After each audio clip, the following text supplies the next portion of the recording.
இப்போ manual mode போட்டு திறந்துட்டு அப்படியே மேனுவல் ஆன் பண்ணணும் ப்ரெஷர் பார்க்குறதுக்கு.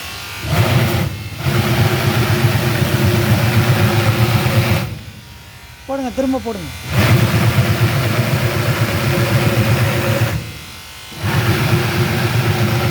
ஆட்டோ போட்டு மூடிட்டு இருக்கு. ஆட்டோ போடு.